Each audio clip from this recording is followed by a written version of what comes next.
ಆರಂಭದಲ್ಲಿ ಒಬ್ಬ ಮಿಲಿಟರಿನಲ್ಲಿದ್ದಂಥವ್ರು ಇದ್ದಕ್ಕಿದ್ದ ಹಾಗೆ ಕರ್ನಾಟಕಕ್ಕೆ ಬರ್ತೀರಿ. ಎಲ್ಲ ಅಕ್ಕಪಕ್ಕ ಎಲ್ಲ ಬುದ್ಧಿವಂತರ ಎಲ್ಲ ಇವ್ನು ದಡ್ಡಾರಿ ಇವನಿಗೆ ನಮ್ಮ ಮಾಡಿ. ಸೊ ಅವಾಗ ಸಿಕ್ಕಿದ್ದೆ ಸಾಕು ಹೋಗ್ಬಿಟ್ಟು ನಾನು ಮಿಲಿಟರಿಗೆ ಹೋಗಿ ಸೇರ್ಕೊಂಡು ನಿಮ್ಮ ಬದುಕಿನಲ್ಲಿ ಒಂದು ಶಿಸ್ತನ್ನು ಕಲಿಸ್ತು ಅಂತ. ದೇಶದ ಬಗ್ಗೆ ಒಂದು ಗೌರವ, ದೇಶದ ಸಲುವಾಗಿ ಬದುಕಬೇಕು, ದೇಶದ ಸೇವೆ. ದೇಶ ಅಂತ ಬಂದ ತಕ್ಷಣ ಮನೆ ಮಠ ಹೆಂಡತಿ ಮಕ್ಕಳು ಎಲ್ಲ ಮರ್ತು ಬಿಡುವಂತ ಆ ಕ್ವಾಲಿಟಿ ಒಳಗಿಂದ. ದೇಶ ಇರುತ್ತೆ, ಆದ್ರೆ ಅದನ್ನ ಬಳಸ್ಕೊಳ್ಳೋದೆಲ್ಲ ತಮ್ಮ ಸ್ವಾರ್ಥಕ್ಕೆ. ಕೆಲವು ಸರ್ತಿ ಇವ್ರು ಕಚ್ಚಾಟ ನೋಡ್ತಾರ ಕೀಳು ಮಟ್ಟದ ರಾಜಕೀಯ. ಈ ನನ್ನ ಮಕ್ಕಳು ಇಷ್ಟು ಪಾರ್ಟಿ ಮಾಡ್ತಿದ್ದಾರೆ, ಕುತ್ಕೊಂಡು ಕುಡಿತಾ ಇದಾರೆ. ಯಾಕಂದ್ರೆ ಯಾವನೊಬ್ಬ ಯೋಧ ಆ ಚಳಿಲಿ ಬಂದೂಕ್ ಹಿಡ್ಕೊಂಡು ನಿಂತಿದ್ದಾನೆ. ಅದಕ್ಕೋಸ್ಕರ ಈ ನನ್ನ ಮಕ್ಕಳು ಇಷ್ಟ ಆರಾಮ.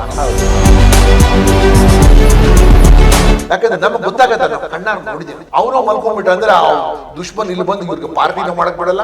ಇವ್ರು ಮಾಡಿರೋ ಭ್ರಷ್ಟಾಚಾರ ದುಡ್ಡು ಕಿತ್ಕೊಂಡು ಅವನು ಗಡಿಯಲ್ಲಿ ನಿಂತಿದ್ದಕ್ಕೆ ನಾವ್ ಇದೆಲ್ಲ ಹಲ್ಕಟ್ ಕೆಲಸ ಮಾಡಕ್ಕೆ ಸಾಧ್ಯ ಆಗ.